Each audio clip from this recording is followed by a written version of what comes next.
Baseball is the national sport. Those huge, comfy, gas-guzzling cars are mainstream. And where does everyone hang out? The mall. But this isn't America. This is Venezuela. The US and Venezuela share a history that goes back centuries. A Pew Research poll in 2014 found that 62% of Venezuelans had a favorable opinion of the US, but their leaders haven't always seen eye to eye. So how did it go from this? Mr. Kennedy is the first U.S. president to visit Venezuela. To this? We have many options for Venezuela, including a possible military option. To understand the relationship between Venezuela and the US, you have to know that it mainly revolves around one precious resource: oil. The first oil wells were drilled in the early 20th century, and by 1940 Venezuela became the third largest producer of crude oil in the world. From the beginning, American companies were heavily involved, and the US also bought the majority of the country's oil.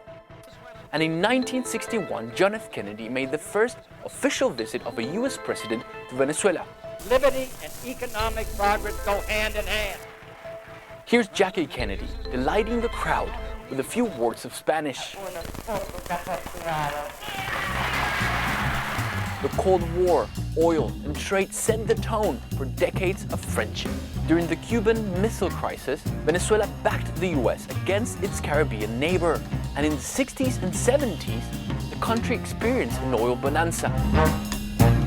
Thousands of US oil workers and businessmen took their families to live in Venezuela and work in their oil fields.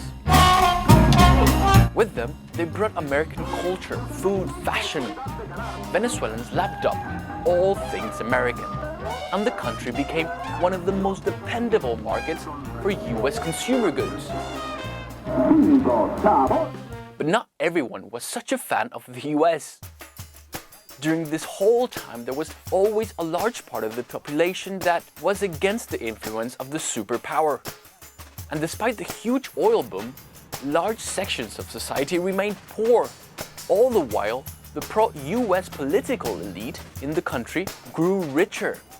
This anger spilled out onto the streets and built up until 1998, when Hugo Chavez was elected president in a landslide victory. In the beginning, Chavez wasn't that anti-American firebrand he later became. Washington cautiously welcomed the new leader and adopted a wait-and-see attitude. That all changed in 2002, when a military coup overthrew Chavez for 48 hours. He was convinced that the US was behind the plot. Today, though, we know that American officials knew about the coup beforehand and had contact with some of its leaders. This was enough to change Chavez and Venezuela's relationship with the US from then on. This was Chavez talking the day after President George Bush Jr. at the UN. Yesterday, the devil came here.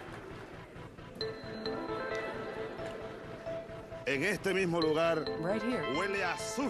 And it smells of sulfur still today. He kept up the rhetoric with President Obama too. But despite the war of words and Chavez's friendliness with some of America's biggest enemies, the oil and trade between the two countries kept flowing. Until now. After Chavez died in 2013, successor and so-called son Nicolás Maduro took over. The US saw him as an autocrat who let Venezuelans starve and oversaw hyperinflation, record murder rates, and political isolation. The US began imposing sanctions on Mr. Maduro and his government. Donald Trump has even used Venezuela's socialist model as a way to attack his opponents. The Democrats want to turn America into Venezuela. That'll be wonderful. That'll be wonderful.